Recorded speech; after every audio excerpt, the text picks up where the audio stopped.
Hello and welcome to Skeindeer Knits. My name is Ellie and I am a Norwegian living and knitting in London. You can find me on Instagram as Skeindeer and I'm Skeindeer Knits as a designer on Ravelry, and I have the Ravelry group Skeindeer Knits.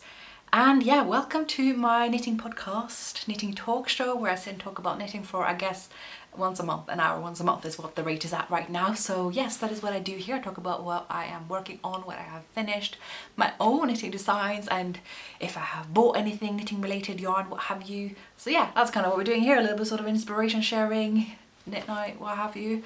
And to returning viewers, hi and welcome back. It feels like it's been a very long time because I was just going through everything I have to talk about today, and I feel like most of those things I finished or worked on shortly after the last episode. And so I was so ready to record like right after, and then life happened. I have been off and away in the Cotswolds, which was lovely, and then suddenly December started and now I'm like Vlogmas, which you can also watch on this channel. Vlogmas is a kind of like extracurricular kind of content here. It's not so much knitting focused, it's just kind of like a 2 to 5 minute long video from me every day in the lead up to Christmas, which can include anything from, you know, Christmas prep, Advent, decor, calendars, or just me going on a walk, sitting at home, baking, cooking, all those things. So that's that. You can watch that, or if it's not your thing, that's fine too. So now I'm going to quickly talk about the knit-alongs that I'm running, my latest designs, and then we're going to talk about there's a good pile of knitting to be talked about today. I don't know how I managed to have this many knit-alongs again. This happens every time at the end of the year. I think I should only run one, maybe two, and then we got 5. We have the Nordic Mitten Club, where you basically take part by buying the collection of mitten patterns that will have one more mitten design in it every month until January. So that at the beginning of January should be when the last pair comes out. And we've actually got, what is it, 4 out of 5 released right now. So we've had a Norwegian mitten, good old Sarby mitten there, and we have a Swedish type mitten. I say type inspired because I don't want to claim that I've done it exactly that way. I will obviously always do my own take. And then I did some Russian style mittens, and I've gone and done some Scottish style mittens, kind of Sanker inspired ones. I actually have them here. Forgive me, the Russian ones are upstairs and I'm not gonna go upstairs anymore. And these are the Russian ones. You can see them all on my Instagram or Ravelry. I'm sure you've seen Sanker gloves a lot. They usually have a lot more denser pattern because the gauge is denser, so you can fit more on it, and they have fingers. And I wanted to see if you can make these into mittens and kind of make them fit sort of my preferred flexible formula, and I could, and I did. So that's how they came out to look. So they will have a sort of familiar Sarby mitten type construction, but with the Sanker charts, some of them at least, superimposed on them and sort of making the math and all that stuff. So that's these, and now we just have one pair left. I'm not going to say what they're going to be like or what part of Europe they're going to be from. Obviously we're also still in the north, hence the Nordic Knitting Club. So that's that. Then of course we have the Skeindeer Knits Garment Cal of 2022. It's pretty simple. You just take part by making one or several of my garment patterns. That's all you're going to make. And the number of garments you knit, the number of entries you have. So that's that. Then we have the Festive Yoke Cal, which I guess I started last year because we could start last Christmas and finish this Christmas to make my festive yoke pullover or cardigan. So that's wrapping up soon. It's going to be nice to wrap up. I think actually all of these wrap up at the end of the year. I reckon the Mitten Club will run to the end of January. That seems fitting. I'll see how we are at there. I managed to start another knit along, which is my annual mystery knit along, which I did skip last year. So this is my 5th mystery knit along, an Advent mystery knit along. I did the first one in 2017, and it is basically just getting a piece of a mitten pattern in the lead up to Christmas for the duration of December. So these are called the Festive Mittens, and that is a little bit of a hint. And I have so far released 3 clues. They come up very often. There are 8 in total, but they're very small. The first one is very large, and then they come like little bite size every now and then, so that you don't lose mojo, but you don't also get overwhelmed by massive clues that you feel like you gotta keep up with. So I thought that was quite nice, and it fit the pattern. So there's that. I do every now and then get questions about like, how do I join a knit along? It really is just what you make it. Obviously buying the pattern or the collection is sort of the minimum, and then you can use the hashtag on social media, usually Instagram, or you can post in a chatter thread on Ravelry, or just talk to other people you may know who are doing it. It's sort of where you make it. Like, I'm not the most social knit-alonger myself. Like I will knit the pattern in my own time and perhaps use the hashtag and things like that. Like, it's just up to where you make it. But it's very lovely to see a lot of you on Instagram who have knitted the festive yoke and tagging me in those posts.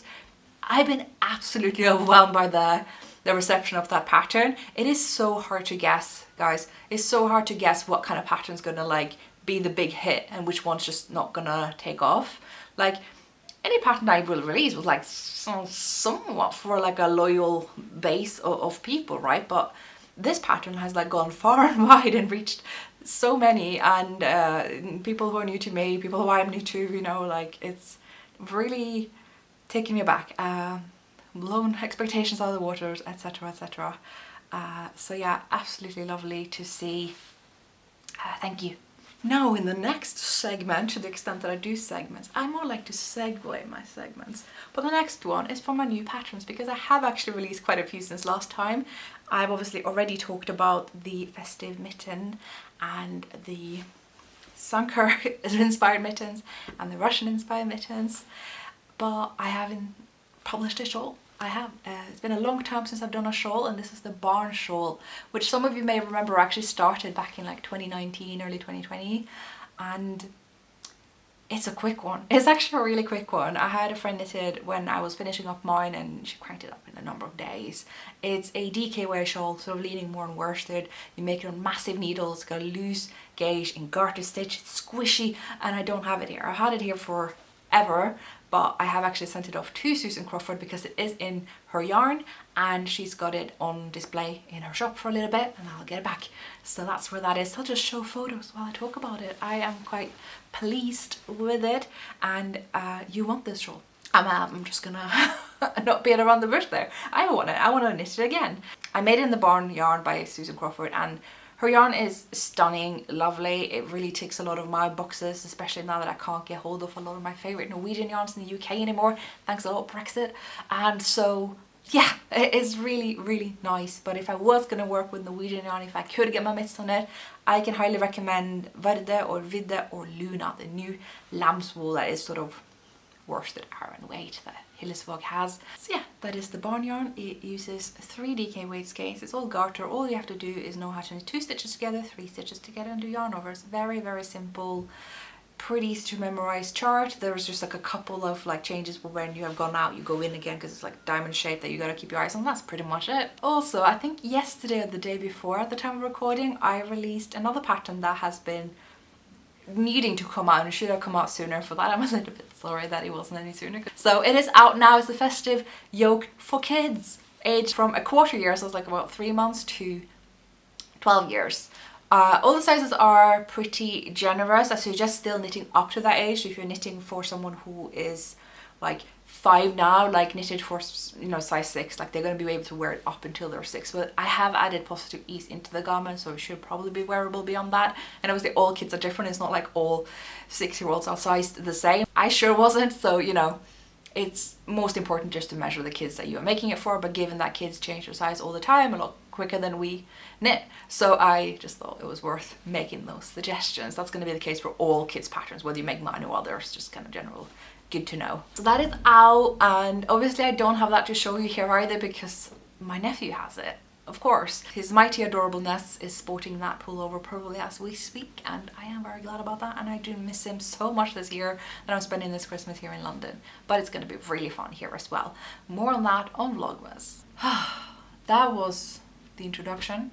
That was a long one. That was everything. Now we can talk about the knitting that I have right here, finally.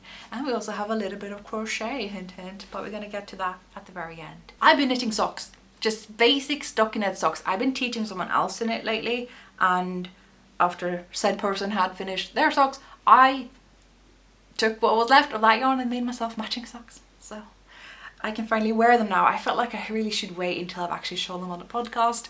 Not that they're going to change that much from wearing, but my toes are cold, and my 3 go-to hand knit socks from, you know, previous years that I always reach for have been chewed on by some bugs, shall we say. They live in the freezer right now. I don't know if I can mend them. But here these are West Yorkshire Spinner Signature 4-ply and the self-striping yarn. I've had this skein for ages, and I've used their contrasting yarn in plain blue. So that all went together. My only hang up about these socks are the heels are microscopic, because I forgot that I usually increase some stitches before the heel and decrease them after, so the heel can be a little bit bigger because this is petite. But I tried on the socks and they do actually fit, so maybe I just won't care.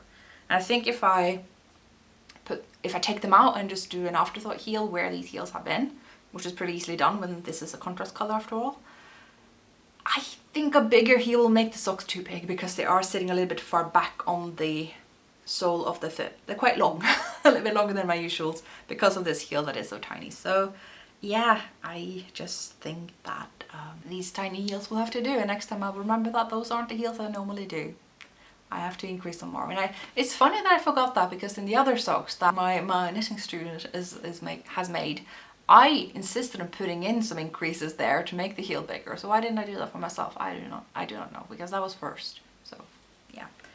But yeah, these socks are done. I am very excited to have them on my feet. So that's where they're gonna go. I actually have forgotten to show another pair of West Yorkshire Spinner socks that I have finished, because they were knitted on my knitting machine many years ago, and I messed up the gauge so that the one side of the socks, I'm just going to show you on here, these are not the socks obviously, but so this side of the sock is on a looser gauge than this side of the sock, because when you make it on a knitting machine, the kind of that I have, you have two facing beds. So one is knitted on the machine and the other side is knitted on the attached bed, the ribber as it's called, because you can make them to do rib. And I thought I had matched up the gauge of the two. It's not the same number on the different dials, even though it's the same brand, but I just had to make sure that the looser gauge is the one on this side, so the sole will have the tighter gauge and be stronger and sturdier. So they do fit, they're fine. And I finally put in heels and toes and cuffs on those, which I will do by hand, and put those into wear as well. So they are made in another self-striping West Yorkshire Spinner yarn that is from an old Christmas colorway of theirs. This reminds me, this was not in my notes. I have cast on another West Yorkshire Spinner socks. We're not in works in progress yet, but I didn't put it in my notes, so we're just gonna have to talk about it now. I think this is this year's Christmas colorway. So far I have only cast these on for the contrast colors. This is an old red skein of mine that I used for the previous Christmas colors. And silly me thought I could knit this in the cinema. Literally just cast on the rib. You really should have some established rib if you're going to do rib in the cinema when you can't see the knitting, but preferably just get past the rib and then into the stocking if you're going to knit in the cinema, where again you can't see your knitting. Didn't do that, so I didn't really get a lot of it done, but I did get to see Wakanda Forever, which I can highly recommend. It was amazing, it's great, I love it. So that's that. This project will be coming with me out today. This is a old Pink Hazel project bag. I don't think she makes these types of bags anymore, so I really love it. It's very me. It's got deer on it with glasses and everything. It feels a little bit festive too. Anyway, socks. I have made socks. Who is she? I had to just make something to have it with my hands when I was at Yarndale helping Lola of Third World Yarns out, which coincidence is also what I'm about to do today. After I recorded here, I'm gonna go help them out with clearing out the local studio before moving to the other side of London. But you get to see the studio in Vlogmas, so someone's gonna come before one or the other here. Further, as many of you will know, regular viewers, is that I have been very good lately and gone through a lot of my old works in progress, which, by the way, digression, thank you so much for your feedback on my works in progress video. I thought that was going to be a weird niche video that like nobody was gonna, you know, like it's one of those things like, oh yes, I do my usual podcast episodes and then we'll do one where we're like going through my stash or going through my projects or going through like, no, it's that was well received. Again, these things are so hard to predict. I can't even make my decisions based on that because I just don't know, and this was something that apparently many of you guys really liked, so thank you. It's been quite lovely to hear to hear that a lot of you guys also have a lot of projects, and to hear from those of you who don't, who are just absolutely shocked and gobsmacked that someone could have more than 5 projects going, which you guys are cute. So I have been going through some of my other whips since then, and that's why they weren't mentioned in that video, and one of those is the white mittens. I don't know if I'm pronouncing that right. It is actually based on the Norwegian word tveit, which is like an alleyway. So yeah, these are a Susan Crawford design that I started on also sort of end of 2019, same time as the Bond Show, because we were making these for a class at Susan Crawford's retreat that I was so lucky to be invited to because I was teaching there. It was such a lovely experience. I felt very spoiled, waking up every day to the lovely teddy bear smiles of her big sheep in the Lake District by Derwent Water opposite Keswick. Like, it was so idyllic, I can't even.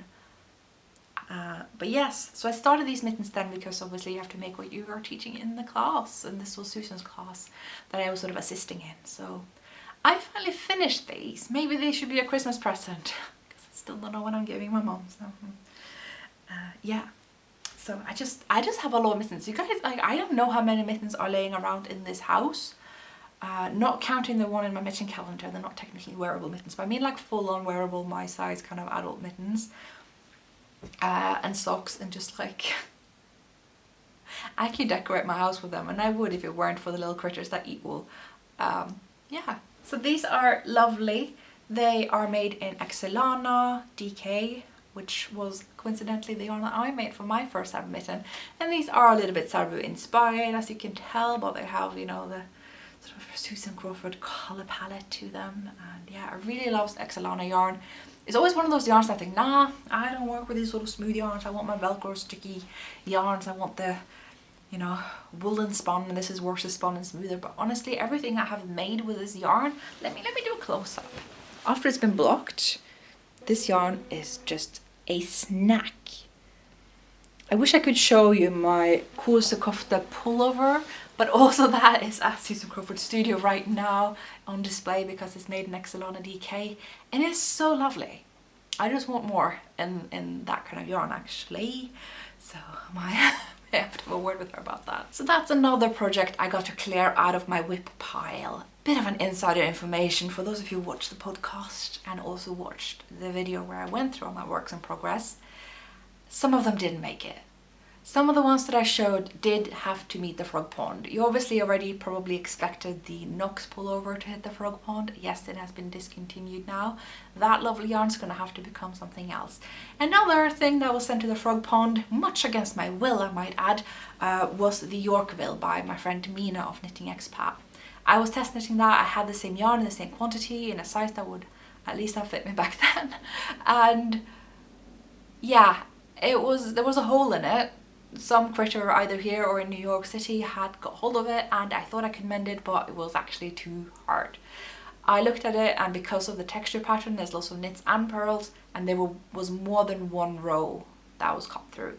Had it been just one, I could have probably figured it out, but having to graft with a different yarn in the knitting, figuring out where is their knit and where is their purl, how to attach it with the existing yarn, it's like I couldn't do it. And then I looked at the size, and I've looked at a lot of what I've knitted lately, and I find that I want a little bit more positive ease in what I wear, so it wasn't likely for me to actually wear it had I finished it. I wouldn't say it would be too tight, it would just be too tight for my preference. So at the end of the day, to the frog pond it went, which is such a shame because I want that jumper, I want it in that yarn. This just wasn't working out. Another one that was sent to the frog pond, which also I do still want to make, and that is the blank canvas by Isolde Teague.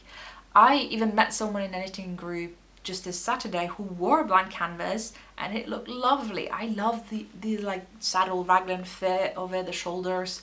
It's stunning. I had a feeling there was a mismatch between the yarn and that design because I used a quite heavy Madeline Tosh yarn, the DK High Twist, I think, which is very nice. But for a pattern made for DK yarn, knitted at a quite tight sort of sport weight leaning gauge, and for me to use a DK yarn leaning on worsted, it was quite heavy, and I maybe could have fixed it if I had adjusted the sleeve decreases a bit because they seem very heavy, the sleeves.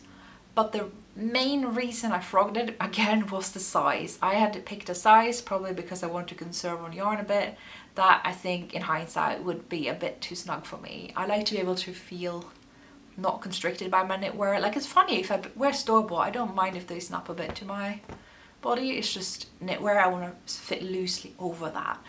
And it's just something I've realised by seeing what I have made and what I've worn of those makes and not. So that got frogged, but I think I'll both be using the yarn again and that pattern again. I don't think it's the last time we're going to be seeing the blank canvas. It just won't be with that yarn, and it probably will be a size up. Anyway, back to my finished objects. There is another finished object that I also can't show you here. I don't know what is going on with this episode, but there are just so many things that are elsewhere. You know, partially because I sent off some to my nephew, to Susan Crawford, and this one I sent off to a friend who I thought would love this way more than I would, and that is the Verde pullover. So this one, I had machine knit the sleeves and body flat on my knitting machine years and years ago. Had a friend mattress stitches together for me as a trade and some favours. I don't know what I did in return, but I then knitted the yoke from that myself, folded over the neckline, and I put off the rib for the cuffs and the bottom hem for ages, until recently, where I just did it and blocked it and looked at it and I was like, that's Christy's style. I just sent that off to her when she wanted me to send something else from London anyway, hence why I didn't have time to show you guys first, but it looks lovely. I'm very pleased with it. It is one of the prettiest designs from Roma in the sort of colour work realm. Very simple construction. This is sort of your bog standard Norwegian yoke. Just knit one sleeve up, increase, and then knit straight, do the other one, and then you do the body just straight up, rib at the bottom, join it all together and knit colour work, decrease, knit colour work, decrease kind of thing. I liked it. I incorporated in some short rows because I just think that sits a little bit nicer on the neck, but maybe I didn't need it because it is quite snuggle on the neck anyway. But I'm glad I did, and I know it's been worn and loved a lot by Christy. She is a very knit-worthy friend. She will wear knitwear that I make her, even though she can't knit herself, so that's always lovely. So that's gone to a good home. And yeah, it's made in the Roma Finer, obviously the recommended pattern, the recommended yarn for the pattern, and even the colours recommended, because that was what drew me to it. Don't fix what's not broken, that's what I say when I do that. And yeah. Finally though, I do have a finished object that I can show you that I've actually got right here.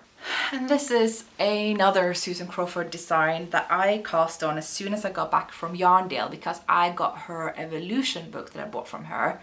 Very lovely book with a lot of remakes of designs from the vintage Shetland book.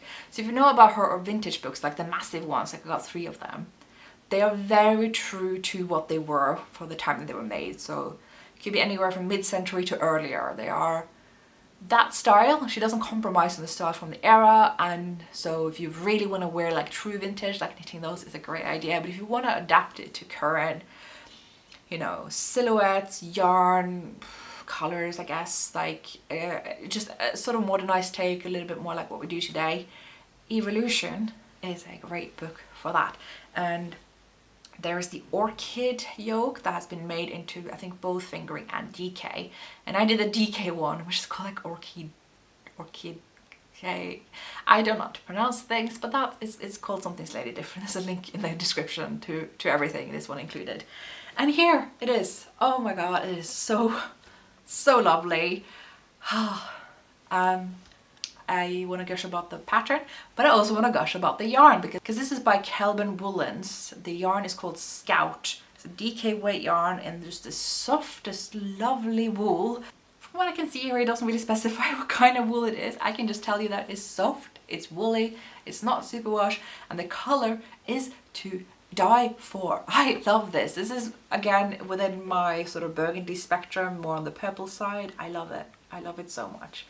And then we can talk about the pattern. Again, it's a very straightforward yoke. You just do, you know, sleeve and body, kind of like how I described the Verde, join them together, knit it straight, start decreasing, and then you do the little lace chart with decreases incorporated, or like a colorwork chart at the very end.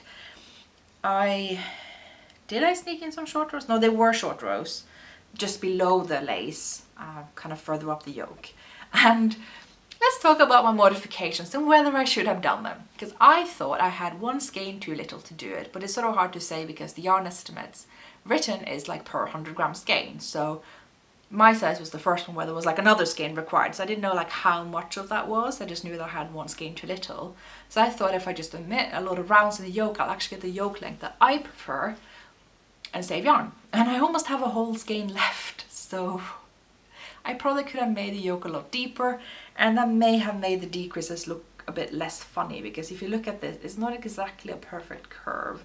There's a lot of stitches that go right in here, towards here, you get here. There's a lot of stitches suddenly kind of taken in here. You see that? It's quite steep. I have tried to block it out a lot, so I hope you can't see it. But yeah, shroom, they go in. And there's a lot of decreases just happening there quite abruptly. Had I done what the pattern says, there would be a lot more even knit, as in non-decrease rounds between these decreases that would have evened things out a little bit. So that's on me. I probably could have gotten away with using more of the yarn and it would have looked a bit less abrupt, but actually after blocking, she looks perfect. She looks great, and the front dips really nicely. I got a very snug bind off, so it shouldn't lose much shape either, because I think also the lace is knit a lot looser than the stockinette just beneath it, which is,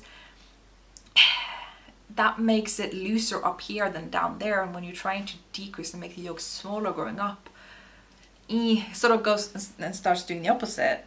But because they did that very snug bind off at the end, which I can barely get my massive head through, but I can, this actually has a really nice curve to the shoulders now, and it just sits like, you can see it here, like it's great. Again, we'll be showing photos of me actually wearing it, and yeah. Oh, it's so lovely. It is so lovely. It's so soft. And there's another modification that I did that probably intensified the abrupt decreasing, and that is decreasing from my size here down to a size smaller for the lace, because again, I just wanted that smaller neckline. There's not really a whole lot of decreases after the lace, and I just, you know, I didn't think I needed that many stitches up here. I just need them more here down, right, for the amount of postilles that I want. And that worked out, but again, that is why we're seeing a lot of abrupt decreases here. You see that little kind of bump that goes down here? That's like a lot of them go. It is what it is. I could undo it and like knit more and then graft it together again, but I don't want to. It actually fits really well when I wear it, and that's what counts. And it's so lovely. But I feel like I need to open my heart and soul to making more oversized yokes with deeper yoke depths, because I am quite funny about the yoke depth, like helping with, you know, your arms being mobile. You see that in all my patterns, I have them just the right length, so they don't like go right up to your armpit and you feel restrictive, but they also don't sit so low that you feel like you're lifting the entire jumper when you lift your arms. They're sort of just right. I'm very funny about these things, but I do love me a good roomy boxy yoke that does sit low and just feels like something you're just thrown over, and I feel like I should, yeah, open my heart and soul to some of those and make those for myself, and just yarn amounts be damned, and just, you know, just have more different silhouettes and sizes and different amounts of ease and stuff in my wardrobe. Like, you know, why not?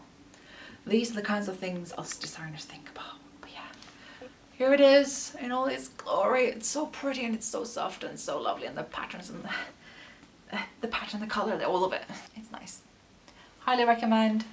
Great pattern, great yarn, great experience, and my goodness, was it a quick knit. I hinted about this one in the last episode, which is a while ago, and I'd actually gone through a lot of it. I think at the time I'd actually joined together the body and the sleeves.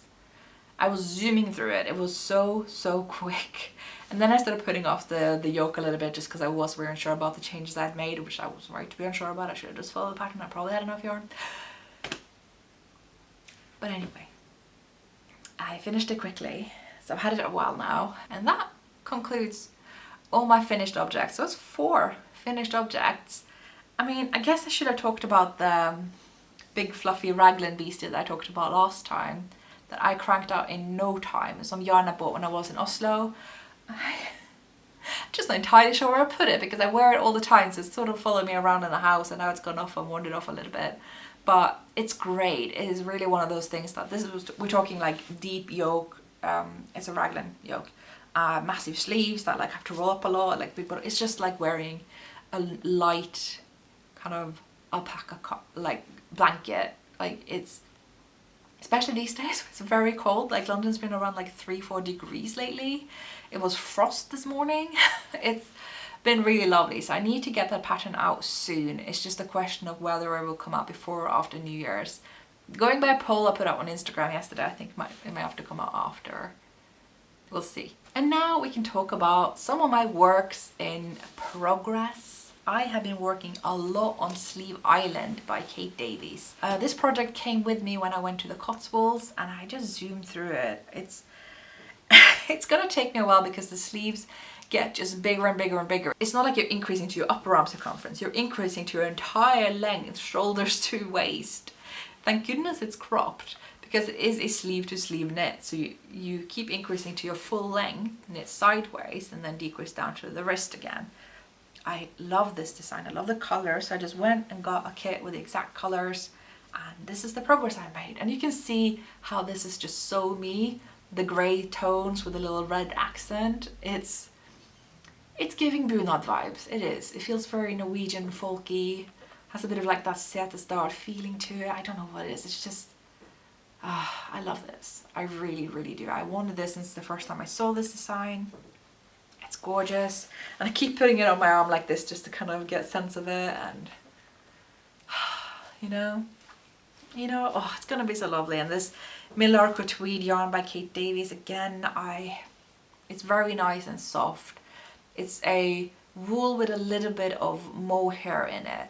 My only complaint about this yarn, which is a big one, is that it is very thick and thin. So oftentimes I have to break the yarn and spit splice it to omit some of those very thin parts because it doesn't feel safe sometimes. But maybe that's in my head, and when you knit it together it will look, you know, it will be sturdy and strong and look even. But I still love the yarn. It doesn't like make or break my experience with it, because it's very easy to spit splice with. You just like rub it together and off you go. Like, you have to do it anyway because the balls are so small. Like when you join in a new one, that's what you do. So no big deal really. And yeah, this is my little progress. It's just a very nice knit. Don't really have to think up very hard when working on it. You just need your eyes on it. The chart is very simple. The increase rate is every other round. You don't have to think and count. It's so straightforward. So again, can recommend. I'm having a lot of fun with it. Can't wait to have the finished item. By the way, how cute is this jumper? I've had this overall skirt for ages. It's just like a collective thing. I wish I had more of these kinds of things, but I came across this pullover at Sea Salt up in Cambridge because we don't have sea salt in London. I don't know why. And I just like the way it goes with these overalls. Like when I wander around in the Cotswolds in this outfit, I felt like I was like straight out of that Sims Cottage Living expansion pack. These are the kinds of things that give me joy. Moving on, I have also been working on another Kate Davies pattern, which is the Carbeth, which I have made before, but again, it ended up not being quite my style, and I also gave that off to Christy because she's very knit-worthy. But I cast another one for another person. It's another gift knit, and I, what have I done? What is this?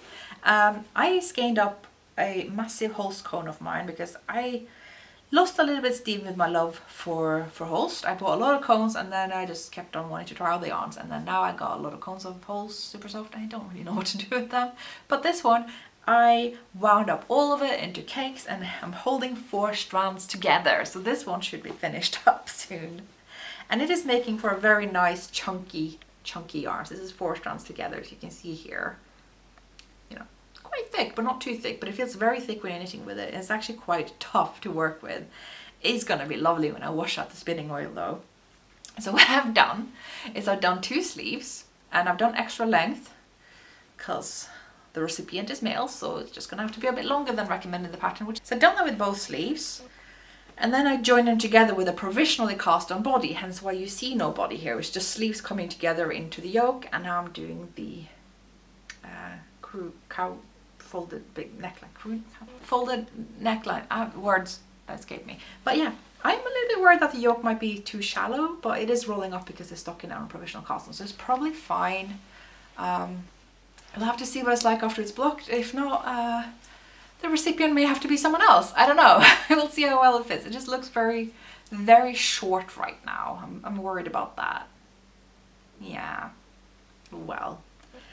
Worst case scenario is that I can take the sleeves off, knit the yoke down a couple of more rounds, because there is a lot of like even rounds before you do this shaping, and then graft on the sleeves again, and then work the body down. Like that is the thing I could do. It's not that much grafting even because it's just the sleeves.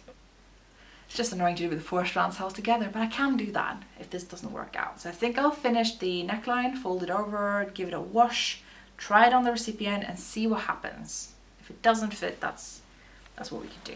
Another work in progress that I have is the trio shawl, which I finished almost at the Cotswold trip, but I have not put on the I-cord bind off yet. So we only have the shawl here like this. I have now finished the second wing. This is the wing, the one I did with the grey yarns.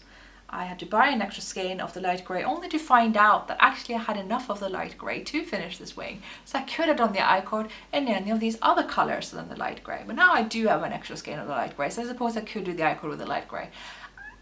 Couldn't I just have finished this wing before I ordered another skein? Like, I could have done that, but I also don't mind buying from Gul because they're lovely. I'll probably just do as the pattern does and do the light grey I-cord because you don't want to give more attention to the contrast colours. You want to have the main colour like around, right? So that's that. But look at how lovely this is going to be. The size, oh, it's perfect. This is exactly what I want. Look at it. Look at it. It's got my favourite colours, the greys, the burgundies. Lamb's wool, non-super shawls. This is why I love them. Look how they just like stand up in the light and they don't feel too heavy, they don't drop, they don't... This is peak Ellie's wardrobe right here, this whole thing. Coming along nicely, but I just need to sit down and do this I-cord, figure out just how many needles has to go up the I-cord so it doesn't get too snug, and then we just do that when we have one of the film nights or whatever. Like, we've been watching The Expanse, which is awesome. I obviously have seen it before, but a rewatch is, I'm never going to be against that. It's such a cool show. It deserves so much more love and attention. The Expanse is great. It's on Amazon Prime, or you can probably watch it elsewhere. It's so good. I forgot to mention, this is designed by Sticky Lisa, a Norwegian designer. The shawl is available in English, and yes, I'm using New Zealand lamb's wool by Gul. You can find out stuff about all my projects in the links. I'll link to my Ravelry page that will have yarn used, all that I put in. And yes, so now the crochet. Finally, the last project we're going to talk about. So this has been kind of my little Advent project. I have been working on this and sort of shared the progress on Vlogmas. That wasn't planned, it was just one of those things that spontaneously happened. I have like a whole table in front of me with like all the minis sorted into 10 piles, so I know which ones to use together. You're not supposed to plan this. It's supposed to be like a very spontaneous project kind of thing, but I try to group the same similar-ish colors together. Like, I've made a pink pile, a dark pile, like a blue pile. I made 2 sparkle piles, so I know I'll have sparkle yarn running through this entire basket. That way there will be 2 strands through and through, and I don't know if you can see, but it does sparkle quite a bit. And yes, you'll see some of the yarn from my Russian joints kind of poking out here. I could just cut those straight off. I don't need to weave those in or anything. This is primarily Cicustonic Handmade yarn because she sent me an advent calendar of hers a couple of years back, which was so lovely. I had a lot of fun with that calendar. I showed you all the colours that came out every day. There's also a lot of other minis going into here from project of mine, project of friends of mine, when we've done mini swaps and things like that. So there's a lot of that too, but primarily it's Cicustonic Handmade. And you can see that with the palette, right? Like, you see there's a sort of pastel baby color thing to it. And I'm not like super chuffed about pastels in what I wear, but in this basket, it is so cute. It is so adorable. And I have broken my wrist over getting this firm so that the edges will stand up this time, because that was quite difficult for the first one that I made. And the last one, after I have used it quite a bit, it does kind of flop a bit as well unless you fold it over double. But this one is so sturdy. I weep for my wrist, and I'm probably getting carpal tunnel and ruining my chances of knitting for the rest of my life. But oh well, the things we go through for a sturdy crochet basket. And I've been using this sort of spontaneously to carry my stuff up and down the stairs when I need to move for whatever reason, and bring all my things with me. And maybe that's what we're using it for, just to kind of put whatever is my daily things, my notebook, my laptop, my mouse, whatever knitting project, camera, my pens, there's just things like that. It will be a bit taller still, like I'll make slightly taller, however much yarn I have left, maybe this much taller, I don't know, just a little bit, put some handles in. And yeah, it should contain quite a few things, and Might be something I just have out on the table with my favourite things. I don't know. It might just be something I can hold future leftovers. I love that idea of leftovers. A leftover project for more leftovers. That's, you know, circle of life or whatever. So yeah, that is that project. I am making it with a crochet hook that is 9mm, 8mm, it's 8mm, and this is the, I don't really want to take it out of my project. I know you can do that with hooks, but I'm a knitter, so I feel nervous. This is a Prim ergonomic crochet hook, and that's probably why I don't have carpal tunnel, tennis arm, golf arm, whatever. They are really good. They really help. I always get cramps in my hands from crochet. I'm very, very tight crocheter to the extent that I'm a crocheter at all, but these hooks, I'm so glad they were the first thing that came up when I was searching for hooks back when, because they are very, very nice for preventing injuries. So that about wraps it up. I really do not have anything more to share in terms of knitting, nor had I planned to talk about any more life stuff. It feels kind of redundant given that I'm doing Vlogmas this year, so I reckon I will see you over there and hope to see you next time. By the way, I'm about to upload a video where I'm reviewing the knitting needles that I have used in the past decade. I'm a little bit nervous about it because I'm being very frank and honest about how I feel about various knitting needles. The good, the bad and the ugly. And so I just ask for people to be kind, because sometimes people can get a bit up in arms when you diss their favourite knitting needles, even though it's just knitting. So be nice so that I don't have to be worried about, you know, putting up stuff like that that may be useful information to people again. And yeah, so that's gonna come up soon. I put a lot of work into it, spreadsheets and the whole thing, so I hope you will enjoy that. And also, to not miss out on anything Skeindeer shenanigans, I would recommend signing up to my newsletter. I always link to it below every video in the description. I don't spam, I just send out when there is, you know, a new pattern, a new thing to know about. Sorry, my phone just rang there. But yeah, I would imagine they will probably evolve a bit over time and become more than just updates. I hope to put in more helpful information. I might, you know, in the future have finally that blog that's been existing in my head actually out there, and have some of that on the newsletter, have a bit more sharing and writing. I especially got inspired because I've been commissioned for a little bit of a writing job. I think you guys would be interested to read. It's the kind of stuff I used to talk about on the podcast before, but it's been a while and I had a lot of fun writing this text and I was very honoured to be asked. My goodness. More on that in a bit. And yeah, thanks so much for watching. Subscribe if you like those videos. Isn't that what people say? I don't know. And thanks for writing your comments. I always read them. Rubbish at replying, but I will always read them. Thank you so much. And I will see you next time. Bye.